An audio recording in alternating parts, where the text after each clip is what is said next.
that was weird. Good morning, good afternoon, good evening.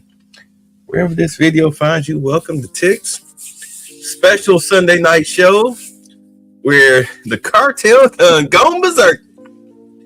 So, apparently, Mexico's most wanted drug lord, El Mencho, was killed in a military operation.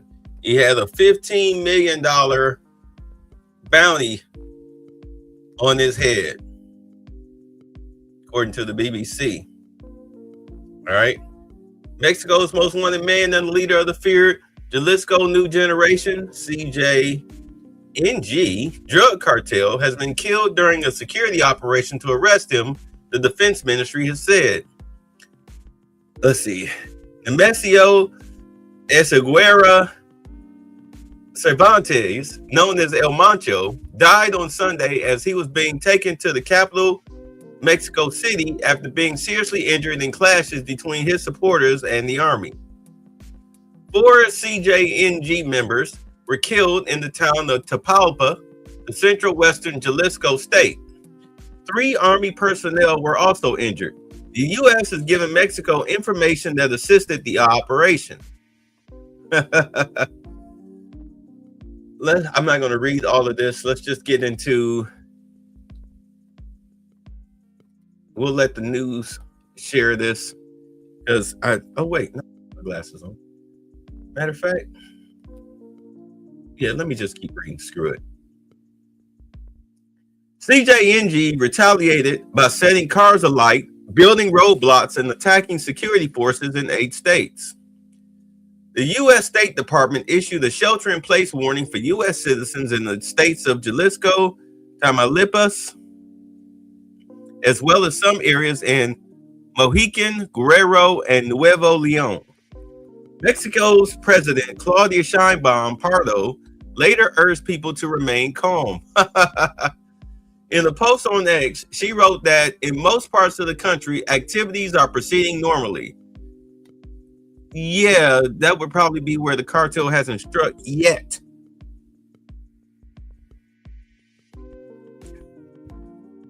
El Mencho, a 59-year-old former police officer, ran a vast criminal organization responsible for trafficking huge quantities of cocaine, meth, and fentanyl into the U.S.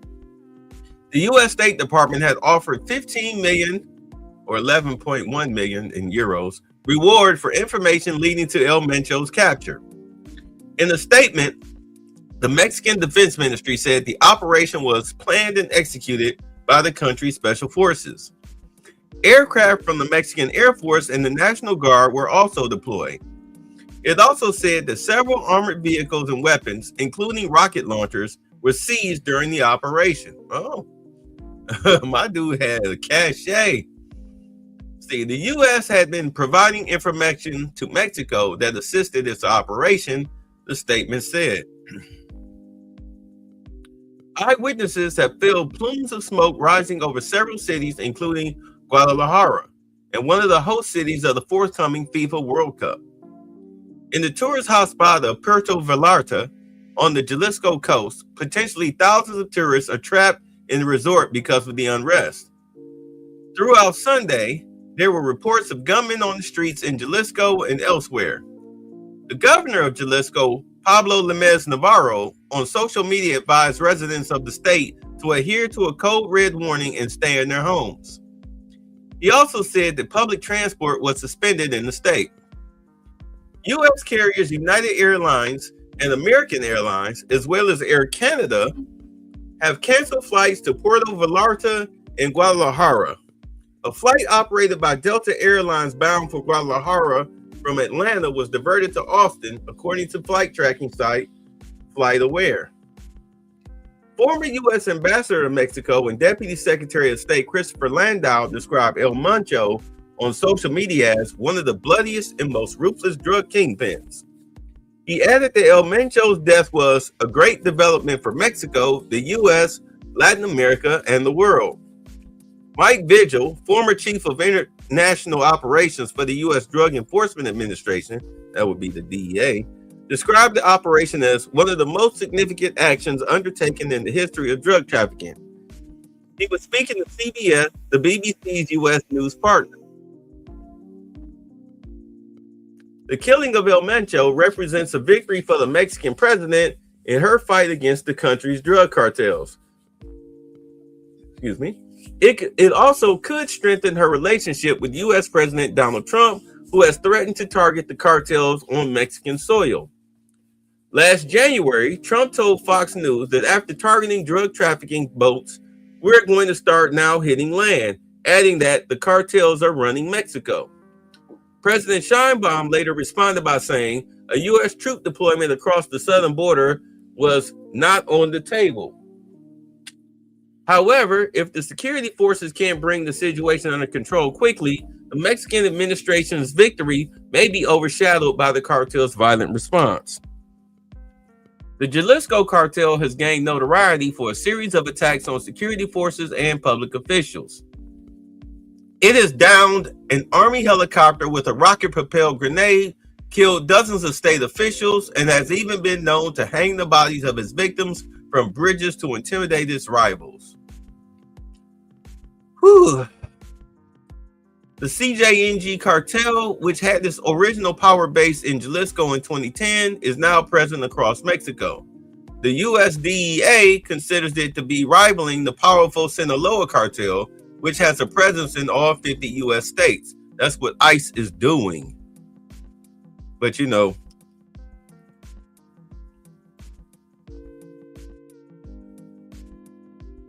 we have to dismantle ICE.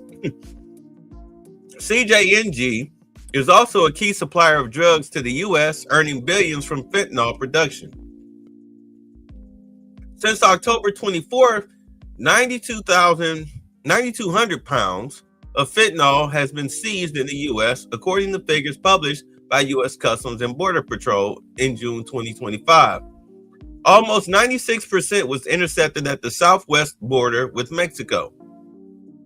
Less than 1% was seized across the northern U.S. border with Canada. The remainder was from sea routes or other U.S. checkpoints. So, what's going on, Simeon? Let's take a look at some video. Here you have from Resource Wars, violence is erupting.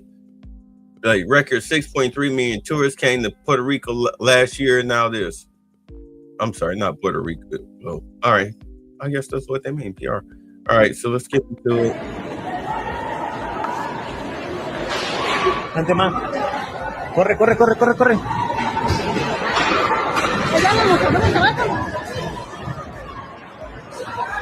Corre, corre, corre.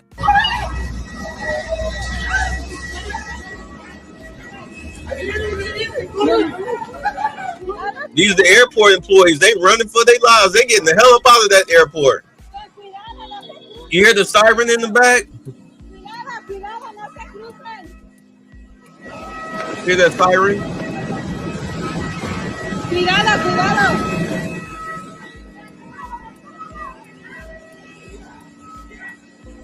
Yeah, these people get the hell up out of there. Y'all pay me to check luggage and check tickets. Y'all pay me to fight the cartel. Get the hell up out of here.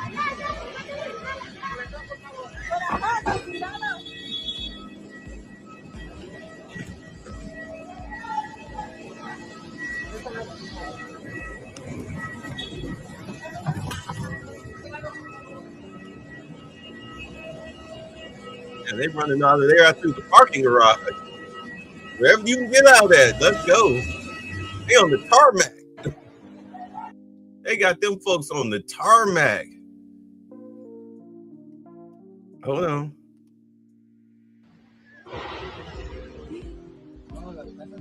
Yeah, these are the buses and the cars that they've set on fire.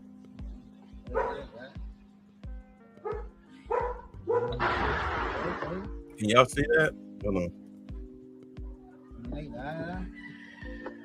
Okay. Yeah, look at that.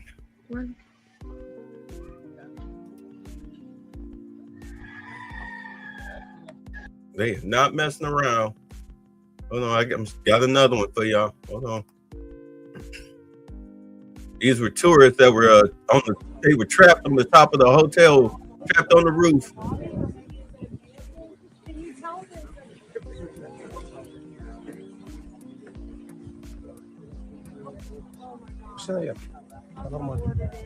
Man, cartel, they crashing out. They are crashing out.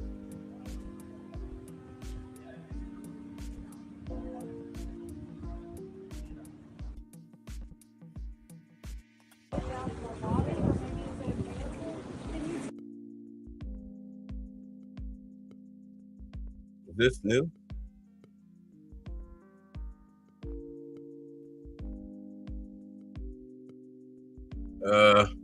Yeah, I shouldn't be showing that. That was somebody being roasted alive.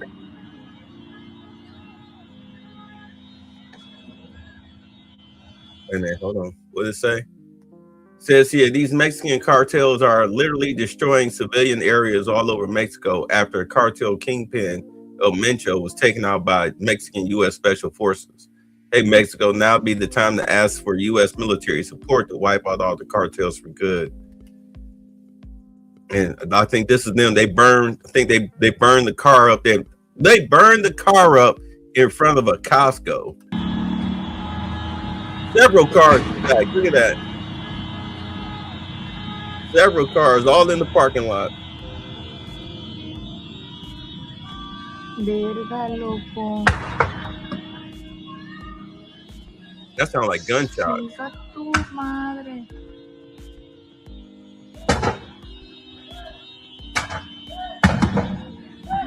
No mames. Probably not. Let's see what else we got here. What do you say? I'd like to point out Democrats facilitated a completely open border and allowed unlimited cartel presence in America. Now Puerto Vallarta, Mexico is on fire because of cartel violence. Streets are blocked with burning cars and car bombings are taking place.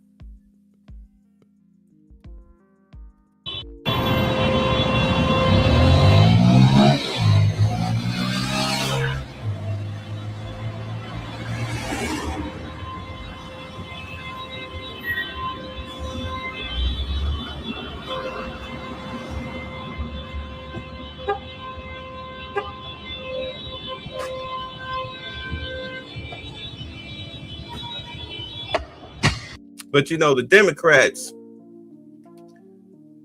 partially shut down the government, putting a freeze to the Department of Homeland Security, TSA, and other life-saving American security special forces because of ICE. Because ICE is getting those type of people out of the U.S.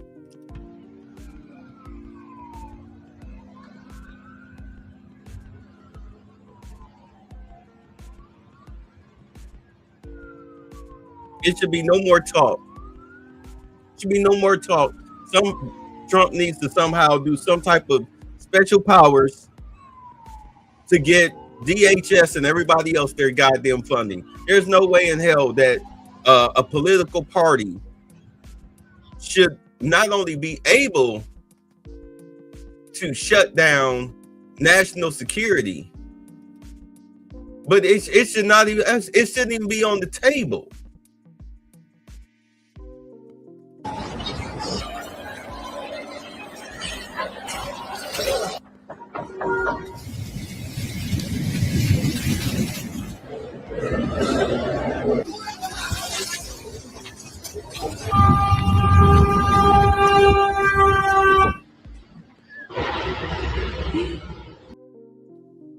Oh, crap. My bad.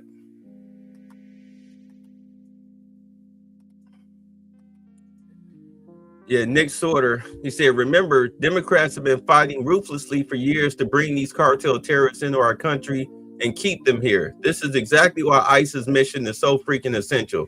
God bless ICE and Border Patrol. That's why I say, you know, if you get in the way of ICE and you get shot, that's on you. This is why they label you a domestic terrorist for getting in their way. This ain't a joke. This ain't a movie. It's real life.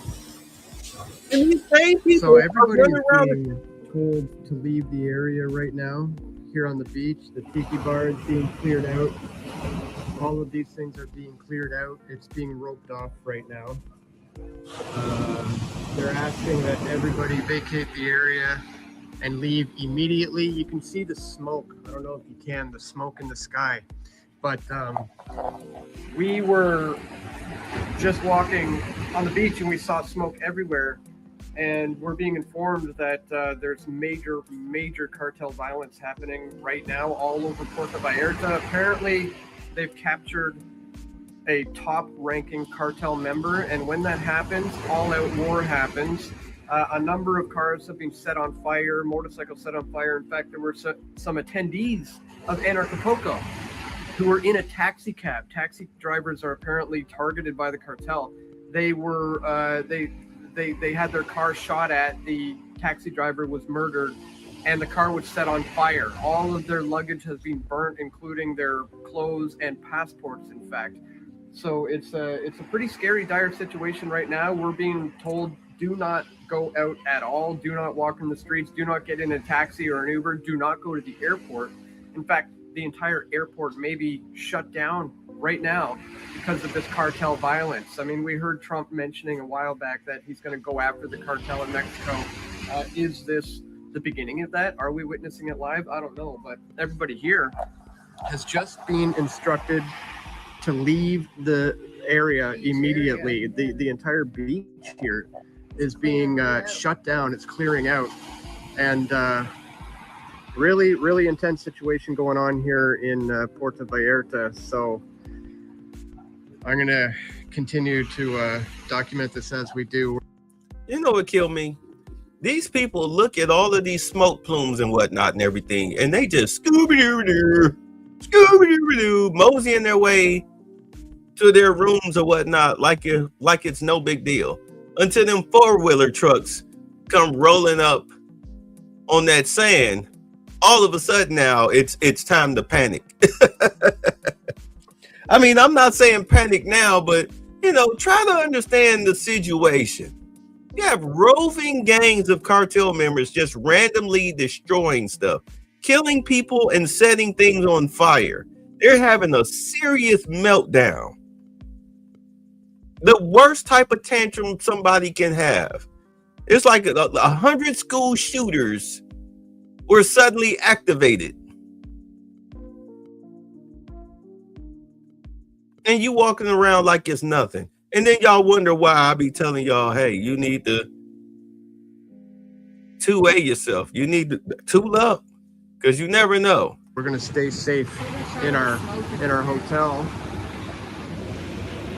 I don't know if you can see the smoke in the air, but it's all over the place. It's thinned out now in the last hour, but apparently, from what I understand, there's a whole bunch of cartel violence happening all over the city right now. See the people in the background until tomorrow, but hopefully it's not going to be an issue for us, because as it is right now, the airports might even be shut down. I hear the military is getting involved. Some of these cartel have in the past shot down military helicopters because they literally own rocket launchers. So this is serious stuff. This is serious stuff. They don't know that. Again, everybody is being forced to vacate the bar, the beach area, and smoke in the air. Major situation here in Puerto Vallarta.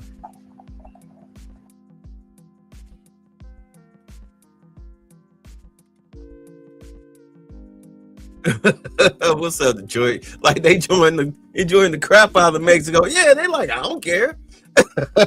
If I die, I'll die on the beach with a Mai Tai in my hand. So far, only BBC and Fox has done more than a 2-minute segment on this whole thing because it's Sunday. So We are following some developing news out of Mexico. Today, the Mexican army says they killed a powerful cartel leader during an operation meant to capture him. The Defense Department says the leader of the Jalisco New Generation cartel was wounded during that operation about 2 hours from Guadalajara, and he later died while he was being flown to Mexico City. And this is a very powerful cartel there in Mexico. The leader now killed by the Mexican army, according to the Defense Department there. For more on this story, let's bring in Chris Dalby. He is an investigative journalist and author of CJNG, a guide to Mexico's deadliest cartel. Thank you so much for being here, Chris. It's an absolute pleasure, Shauna. Thank you for having me. So you actually wrote a book about this particular cartel, the CJNG. The Associated Press calls it the most powerful cartel in Mexico. The U.S. Deputy Secretary of State described the leader as one of the most ruthless drug kingpins in the world. Can you tell us more about this? Absolutely. If you've heard about the worst of Mexican cartel violence, you know, the most abhorrent acts, the bodies, the decapitated corpses, the videos, a lot of that begins with the CJNG.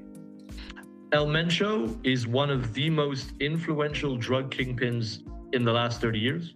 I would put him at the same level as Pablo Escobar and El Chapo when it comes to the quantity of drugs that his organization has moved in Mexico, in the United States, and further abroad. He is directly and indirectly responsible for the deaths of thousands of people in Mexico and through drugs in the United States. The problem is that while he absolutely deserved to face justice, removing him removes the man who kept the CJNG united. And while the CJNG is extremely violent, by far the most violent cartel in Mexico, removing him will likely lead to 5 or 6 of his lieutenants turning on each other and ramping up the level of violence to perhaps record levels in Mexico to control the CJNG empire. All they're going to do is target each other. Will innocents get hurt in the process? Yes. But they're going to target each other. What sense would it make for them to shoot up a church or a school or whatnot? Unless somebody that's a high-ranking official of another, is no different than like in, I hate to say it, just like in Star Wars with the regional governors, just like here in the United States, you have governors of states. You have regional governors in these cartels. You know, it's just like they're like board members. Regional governors are really like board members. They don't have the same power, but you get what I'm saying. But yeah, they're all going to be fighting with each other. They're going to be going after each other's families. They're going to be going after each other's lieutenants, each other's top earners.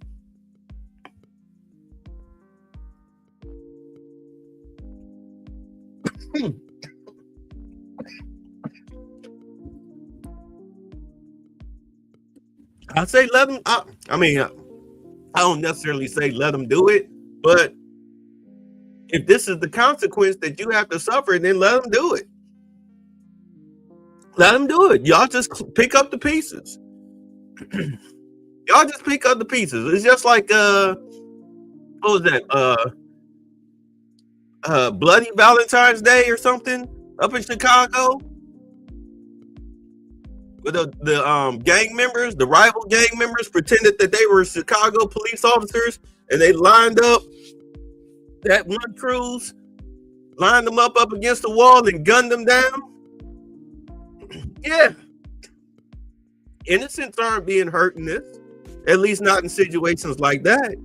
But the main targets will be each other. Let them play. Let them play. Let them fight. And that's exactly what I was going to ask you. Now that he's dead, what does that mean for this operation? Who takes the lead? And will there be maybe more retaliation from the cartel now that this has happened? You know, President Trump has rightly designated Mexican cartels as terrorist organizations. And El Mencho had a bounty on his head of $50 million for anyone giving information that led to his capture. As I said, El Mencho needed to face justice. But the kingpin strategy, as we call it, which is where you focus on removing the kingpin, the head of the cartel, and that's your sole focus, has a major problem. Because the kingpins are often the ones controlling an organization. And when they are removed, and we've seen it with Escobar, we've seen it with El Chapo, and we're going to see it with El Mencho, that unifying force, that cult of personality goes away. There are 5 or 6 leaders of the CJNG, which I identify in my book, who all have significant manpower, drug trafficking potential, contacts in the US, money laundering options, and incredible finances and weaponry that they will absolutely use if they think that they can claim a piece, if not all, of the CJNG. To my knowledge, El Mencho didn't pick a successor. To my knowledge, El Mencho didn't go to his lieutenants and say, when I die, when I'm arrested, this is the next guy. He may have done, but we certainly have no information as to that. So right now, what we're seeing in Mexico... I wouldn't do that either. I'm not going to tell the next guy, hey, if you take me out, you're in charge. Okay. I'm not going to tell him that. Mexico, the immediate response is what we call the narco blockades or the narco bloqueos. This happens a lot when these top guys are removed. And the cartel wants to make a big show of, burning cars and blocking highways and blocking access to the airport. That often goes away within a few days, especially because the area in which they're being violent, Guadalajara, one of the biggest cities in Mexico, Puerto Vallarta, a place that millions of Americans go to on holiday, is where the government is absolutely going to want to show we're not letting the cartel dominate this for long. After that, across Mexico, there are so many criminal economies that the CJNG was involved with.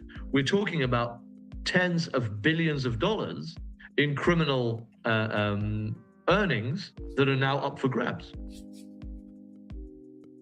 And right now we're showing some video, but you just mentioned those cars set on fire, the killing of this powerful drug lord, setting off hours of roadblocks with those burning vehicles, both in Jalisco and other states. Can you talk a little bit more about this tactic that is commonly used by the cartels to block these military operations? How big of a scale is this? We also want to show a little bit of those images of the smoke that arose from these multiple car fires today. What do you take from this reaction from the cartel, and what more can we expect? So information coming to me in the last hour has suggested that there's been some movement there. Yes, in the hours immediately after El Mencho died, gunmen took to the streets, imposed a curfew on much of Guadalajara and Puerto Vallarta. Again, these are cities in Jalisco. This is their home turf. This is where we can expect a stronger reaction. But there were videos of gunmen at the airport. That appears to have been substantiated, but that situation appears to have been resolved. Police and army were able to retake control of Guadalajara airport. We don't have information about casualties yet, but the gunman never reached the tarmac. We're seeing videos shared online of burning planes or the whole city on fire. Those are seem to be fake news. In Puerto Vallarta, the cruise port appears to have had a fire set there, preventing access. But again, those situations could probably be resolved in the next few hours to days, with perhaps some casualties, but a limited number. The problem is that Guadalajara is going to be a World Cup city in 5 months. Puerto Vallarta is one of the biggest tourism destinations in Mexico and a constant place that Americans visit. That sort of reputational damage takes months or years to recover from. So what the CJNG has done here is, in an outburst of violence that might be controlled, create long-lasting economic ramifications for Mexico and the United States. I don't expect the violence in the medium to long term to be in the cities. I expect it to be in rural Mexico, in small town Mexico, where the drugs are going through, where the fentanyl is being manufactured, where the migrants are being smuggled, where the oil is being stolen. Because those are the areas where there are no tourists, there are few cameras, and the violence can happen almost with impunity. And that is a problem that Mexico is going to have to figure out. And I don't know to what extent the US government is going to be interested in helping them, because the US was very focused on El Mencho. What happens next is open for debate. And the Defense Department says that during this operation to capture El Mencho, the Mexican troops came under fire. They ended up killing a total of 7 people, including the cartel leader. They also seized some armored vehicles, other arms, and rocket launchers, they say. So how big of a blow will this have to the cartel's operation, or might it weaken this powerful cartel there in Mexico? The arrests and seizures of weaponry and killings outside of El Mencho are trivial. The Jalisco cartel has thousands of members and has enough weaponry to arm a small army. El Mencho was the cult of personality at the center of this cartel. Every video that they did showing their strength, every video that they did killing one of their opponents, every banner that they put up in their territory always ended with the same phrase: Somos la gente del Señor Mencho. We are the people of Mr. Mencho. He really ruled with an iron grip. And that's what I mean by his removal is so dangerous. Because when you have a cartel, and it's unique in Mexico, not even El Chapo with the Sinaloa cartel had this sort of sole power. El Mencho founded the Jalisco cartel. No other person has ever come close to toppling him. And no one really knows what happens next. So it is definitely going to weaken the Jalisco cartel. I don't even know if the Jalisco cartel is going to survive in its present form, because it is now very tempting for these lieutenants to go out on their own, either to maintain their own operations and keep the money, or to try and take control of the entire CJNG empire. Chris, we really appreciate your insight here. Anything else that you want to point out about this cartel, the significance of what happened today in Mexico, or what you're going to be watching moving forward here? Yeah, I want to make one thing very, very clear. While El Mencho, again, needed to face justice, is one of the most influential drug traffickers in the history of North America, his removal in itself doesn't stop the drug flow. His removal will weaken one cartel temporarily. There are always more kingpins. There are always more drug traffickers. The demand for drugs in the United States and the potential for criminal violence and enrichment in Mexico is such that within a few weeks to a few months, that situation is going to be normalized. So removing El Mencho is a positive step, but it can cause more instability, and that instability can cause more violence, and that violence can cause a greater amount of drugs and a greater amount of money for the cartels. So net positive, I'm not sure we can say that. We will definitely be watching to see what comes next. Thank you so much. We really appreciate your insight here, Chris. My pleasure, Shauna. And we do want to show you this. This is from Air Canada just a few hours ago on X. They said due to an ongoing security situation in Puerto Vallarta impacting the Vallarta airport, Air Canada has temporarily suspended operations there today. We are monitoring the situation and in contact with local authorities who are working to resolve the issue. So violence erupting there in Mexico today after the Mexican army says they killed the leader of the most powerful cartel. We will be watching, bringing you any updates that come. Yep. Sorry. So, hold on. Well, if you haven't heard. Welcome back to Live Now from Fox. I'm Shauna Kalafi. Thank you. Anyway, so that's what's going on. That's what's going on out there in Mexico. They having the crash out. They throwing a tantrum. The whole thing is that you just hope that it doesn't come across the border. You better hope it doesn't spill out across the border, because I mean, like I said, Americans are two-way all day. It might get messier than it did down there, especially in Texas, places like Texas, Florida, Chicago. But then again, you know, I doubt it. Let me take that back. Texas, Florida, and other places where, you know, there are a lot of white people, because they're not going to sit there and let you tear up their stuff if they are 2A all day type of people. You know, this is what they've been waiting for. A reason to be a hero. Well, we'll see how it goes. All right, y'all. Let's get out of here. Y'all be safe out there. Keep your head on the swivel. No, gentlemen, Mr. Butler's been up north, I hear. Don't you agree with us, Mr. Butler? I think it's hard winning a war with words, gentlemen. What do you mean, sir? I mean, Mr. Hamilton, there's not a cannon factory in the whole South. What difference does that make, sir, to a gentleman? I'm afraid it's going to make a great deal of difference to a great many gentlemen, sir. Are you hinting, Mr. Butler, that the Yankees can lick us? No, I'm not hinting. I'm saying very plainly that the Yankees are better equipped than we. They've got factories, shipyards, coal mines, and a fleet to bottle up our harbors and starve us to death. All we've got is cotton and slaves and arrogance. That's treachery! A problem figuring out whether you're for me or Trump, and you ain't black. Right, bye. Thanks for the fun. Get the fuck out!